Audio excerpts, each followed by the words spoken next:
talk with you about this whole dynamic with these boys.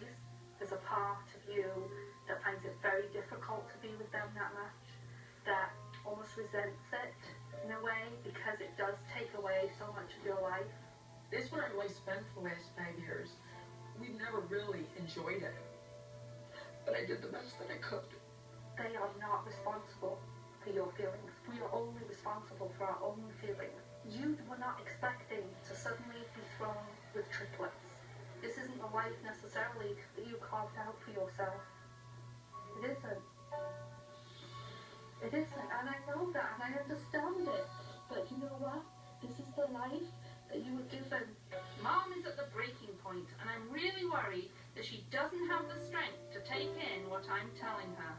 You were not expecting to suddenly be thrown with triplets. This isn't the life necessarily that you carved out for yourself. It isn't.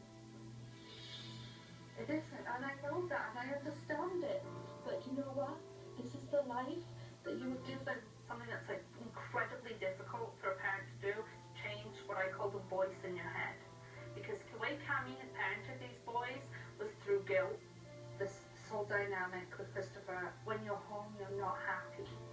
A lot of times with these boys, you talk about what your sacrifice is. Well, mommy's tired, mommy's had to work a lot, mommy has to work to buy you nice things, and it always goes back to you, and it's called the martyr mom syndrome.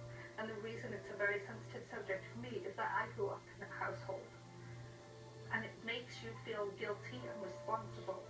I guess that's where my guilt's coming from, because I would scream and yell, and I just didn't have any patience, and really I've missed the last 5 years of their life.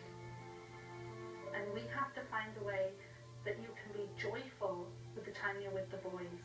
But it's definitely a real mind change. I just know that this is just stuff that I've needed to hear. Thank you. And that's why it's just affecting me so emotionally.